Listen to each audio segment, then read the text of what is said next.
So basically আমরা এখানে কয়েকটা জিনিস না একটা জিনিস নিয়ে অ্যানাউন্সমেন্ট করার জন্য এসেছি বা আপনাদেরকে ইনভাইট করেছি। আমরা একটা নতুন টুর্নামেন্ট লঞ্চ করতে যাচ্ছি, যেটার নাম হবে জিডি ট্রফি।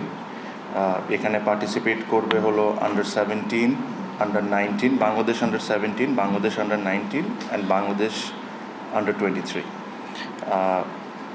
ডিটেলসে যাওয়ার আগে আমার কাছে মনে হয় যে এই টুর্নামেন্টটা আমরা কেন করছি, এটার আউটকামটা কী, বা এটার আউটকাম থেকে আমরা কী পেতে চাই, এই জিনিসটা জানাটা খুবই জরুরি।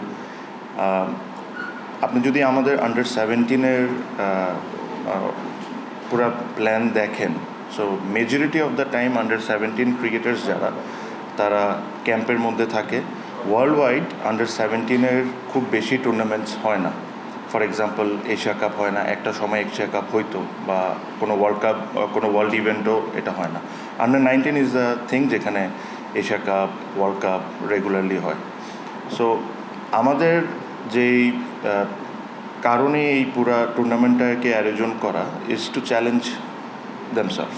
ফর এক্সাম্পল আন্ডার-17 যখন আন্ডার-23-র সাথে খেলবে, I completely agree and understand যেটা it will be challenging, it will be very challenging. হয়তোবা খুব লো স্কোরও আউট হয়ে যেতে পারে, হয়তোবা খুব ভালোও খেলতে পারে, বাট এই বয়সে যদি ওদেরকে ওই চ্যালেঞ্জটা না থ্রো করা যায়, সো আমরা অ্যাজ ক্রিকেট বোর্ড সিলেক্টার্স আমরা তো এই জিনিসটা বোঝার কোনো ওয়েই নেই যে এখান থেকে কি কোনো স্পেশাল ক্রিকেটার আছে কি নেই। আপনি যদি এখন ওয়ার্ল্ড ওয়াইড একটা জিনিস চিন্তা করেন, দেখেন 15 বছর, 16 বছর, 17, 18 বছরের ছেলেরা ন্যাশনাল টিম রিপ্রেজেন্ট করতেছে বা টপ লিগসে পার্টিসিপেট করতেছে, ওদেরকে নিয়ে এত বেশি আলোচনা। বাট আমরা কি আমাদের এজ লেভেলের 15, 17 ছেলেদেরকে এরকম কোনো সুযোগ করে দিচ্ছি যে ওদের মধ্যে যে একটা এক্সট্রা প্রতিভা আছে এটা দেখার জন্য? আমরা ওই ক্যাম্পের মধ্যেই থাকি, নিজেদের মধ্যেই খেলে জিনিসটা ওরা আস্তে আস্তে করে গ্রো করে। কিছু আপনি আমাদের দেশের বাইরে চিন্তা করার দরকার নেই। আমাদের মধ্যেই অনেকেই আন্ডার-17 থেকে ন্যাশনাল টিমে রিপ্রেজেন্ট করেছে, আন্ডার-19 থেকে ন্যাশনাল টিমে রিপ্রেজেন্ট করেছে। বাট এখন স্পেশালি আন্ডার-17টাকে নিয়ে আমি এত বেশি ওয়ারিড এই কারণে, আন্ডার-19-এরটা আমরা সবাই মনিটর করি, দেখি আমরা ওয়ার্ল্ড কাপে কে কেমন করছে, এশিয়া কাপে কে কেমন করছে। 23 also has a platform. But under fifteen বলেন, আন্ডার-17 বলেন, এখানে হয়তো এমন একজন থাকতেই পারে যে খুব special, probably ready to play BPL, ready to play a team or HP team, but তাদের জন্য তো ওই প্ল্যাটফর্মটা আমরা তৈরি করে দিচ্ছি না। এই টুর্নামেন্টটা ওই প্ল্যাটফর্মটা তৈরি করে দিবে।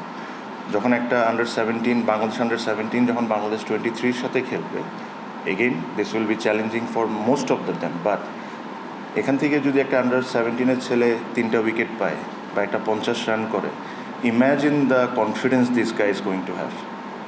অর আমাদেরকেও আইডেন্টিফাই করার জন্য এটা খুবই ভালো একটা প্ল্যাটফর্ম হবে, যে দেখার জন্য যে না, is ready for the next level. So that is the whole concept এটার পিছনে। আর এটা জাস্ট এই সিজনের জন্যই না, আমি আমাদের গেম ডেভেলপমেন্টের চেয়ারম্যানকে বলেছিও, রিকোয়েস্টও করেছি, সো দ্যাট এটা এভরি ইয়ারের ক্যালেন্ডারে যেরকম থাকে। সিমিলারলি আমরা চেষ্টা করব যে এটা ওমেন্সে করার জন্য, ওমেন্স ক্রিকেটকে আমার কাছে মনে হয় যে আমাদের ইম্পর্টেন্সটা এখন অনেক বেশি দেওয়া উচিত। বিকজ যদি আমাদের ওমেন্স টিমের পারফরমেন্স দেখেন, এই লাস্ট ওয়ার্ল্ড কাপেই যদি দেখেন, প্রথমবারের মতো 2টা ম্যাচ জিতেছে, বাট তার বাইরেও যে 2টা ম্যাচে তারা কম্পিট করেছে, দে ওয়ার ভেরি ক্লোজ কিন্তু। So probably they need another 10-15% push or to improve 10-15-20% to win those games. But women ক্রিকেটটাকে আমরা এই মুহূর্তে আমার কাছে যেটা মনে হয় যে জাস্ট একটা নামের অবস্থা আছে, খেলছে, চলছে। Do we have enough proper planning? Probably not. So এই জিনিসটাকে ইম্পর্টেন্স দেওয়া আমাদের ওমেন্স ক্রিকেটের যে চেয়ারম্যান আছেন, উনিও অসম্ভব সিরিয়াস এই বিষয়টা নিয়ে। সো সিমিলার কোনো কিছু প্রবলি এই সিজন যদি না হয়, আমরা নেক্সট ইয়ার অনওয়ার্ডস থেকে ওমেন্সের জন্য ইন্ট্রোডিউস করব। সো দেখার জন্য যে কে অবস্থায় কোন জায়গায় আছে।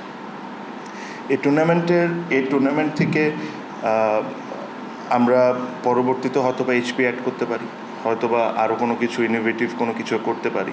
বাট যে কনসেপ্টটা আমি আপনাকে বললাম, যে ট্যালেন্টটাকে খুঁজে বের করা বা আইডেন্টিফাই করা, এটার জন্য একটা কম্পিটিটিভনেস টুর্নামেন্টটা দরকার। এখন যদি দেখেন 23 রিসেন্টলি মালয়েশিয়া ন্যাশনাল টিমের সাথে খেলেছে।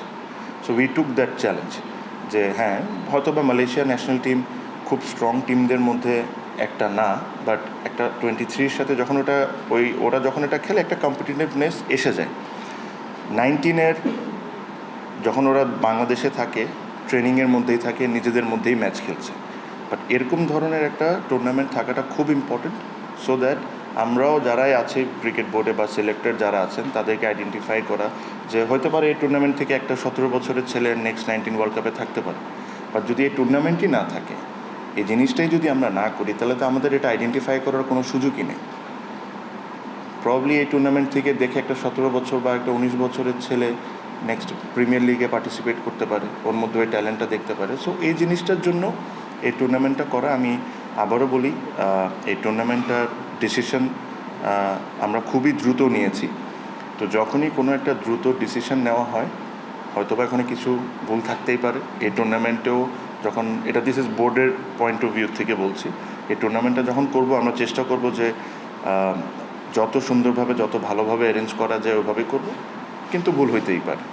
বাট ভুলের কথা চিন্তা করে কোনো কিছু করব না, আমি ওই ধরনের মেন্টালিটির না। যদি ভুল হয়ে থাকে আমরা নেক্সট ইয়ার ওটাকে আরও বেটার করব। সিমিলারলি আপনি যদি এই ন্যাশনাল লিগের এনসিএলের যে সেকেন্ড 11টা আমরা এবার করতে যাচ্ছি, আমি জানি, আমি এটাও বুঝি যে প্রসেসটা কীভাবে স্কোয়াড হবে, এই হবে সে হবে, হতে পারে আমাদের এখানে 19-20 ভুল হইতে পারে। বাট তার মানে এটা কি আমি এটার চিন্তা করে আমি সিজন করবো না? না, আমি এটা করব। যদি আমার এখানে কোনো প্রসেসে ভুল হয়, ওটার থেকে আমি শিখে নেক্সট ইয়ার ওটাকে আরও বেটার করবো, কিন্তু হইতে হবে। That is my challenge and this is what I am going to do. আপনারা জানেন যে এর মধ্যে অলমোস্ট 4টা টিম এই মুহূর্তে বাংলাদেশের কোনো না কোনো টুর্নামেন্ট খেলছে। সাউথ আফ্রিকায় আছে, অস্ট্রেলিয়ায় আছে। This is something very rare, মানে এটা নর্মালি হয় না। অ্যাকচুয়ালি ছিল 5টা টিম, আন্ডার 23ও রিসেন্টলি খেলেছে। সো যত বেশি খেলার অপরচুনিটি থাকবে, যত বেশি এরা বিভিন্ন কম্পিটিশন খেলবে, অতটা আমরা প্লেয়ার আইডেন্টিফাই করতে পারবো, অতটা আমাদের গ্রো করতে হবে। আমি যখন সিলেক্টেডদের সাথে কথা বলেছি, আমি কথাতে আমি সিলেকশনে একদমই বলতে পারেন ইনভলভ হই না। যদি কোনো সাজেশনস চায় বা আমার যদি মনে হয়, তখন আমি হালকা পাতলা 1-2টা কথা বলতে পারি। বাট আমার একটা message to the selectors is very clear, age should not be a matter. If a particular player is fit and performing, আর ও যদি বাংলাদেশকে 2 বছর 3 বছরও যদি সার্ভিস দিতে পারে, you should always count. Because আমার কাছে we all look for youngsters, young players, it is fine. But এটার কথা চিন্তা করতে করতে আমরা একটা অনেক বড় এক্সপিরিয়েন্সড ক্রিকেটারদেরকে কিন্তু ওভারলুক করেছি ওভার দ্য ইয়ার্স।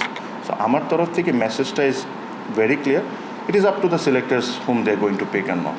সো এইসব বিষয়, এই tournament was the main reason যে আপনাদেরকে রিকোয়েস্ট করা আসা। আর জাস্ট টুর্নামেন্ট করে দিলাম, বাট টুর্নামেন্টের পিছনে যে কী চিন্তাটা, এই জিনিসটা আমার কাছে মনে হয় this is my responsibility and game development chairman's responsibility to let you know, so that আপনারাও বুঝেন যে কী করবেন। আমি আপনাদের কাছে রিকোয়েস্ট করবো যে এই 17 বছরের ছেলে হয়তোবা এই টুর্নামেন্টে হয়তোবা কয়েকটা ম্যাচ টেলিকাস্টও করবে। আমি যারা বাংলাদেশে যারা টেলিকাস্ট করেন তাদেরকে রিকোয়েস্ট করেছি just to give that feeling. Imagine আর 17-year-old প্লেয়িং ইন মিরপুর, তার মা বাবা তার বাসায় বসে তার খেলা দেখছে।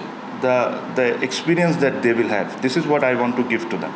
তো আমি আপনাদেরকেও রিকোয়েস্ট করবো, আপনারাও যদি ওই সময় ফ্রি টাইম থাকে, আপনারাও অবশ্যই খেলার মাঠে আসবেন, দেখবেন, এটা জিনিসটাকে এটা করবেন। যদি ওরকম পরিস্থিতি হয় যে একটা press conference after every match for a 17-year-old or a 19-year-old or a 23-year-old এসে এই জিনিসটা ফেস করা, দ্যাট ইজ অলসো ওদের আপব্রিঙ্গিংয়ের জন্য this all things are extremely important. So এটাও আমার তরফ থেকে আপনাদেরকে বলবো, প্লিজ কাম পার্টিসিপেট, দেখেন জিনিস কেমন হচ্ছে, how the future is looking like for Bangladesh cricket. So that is all.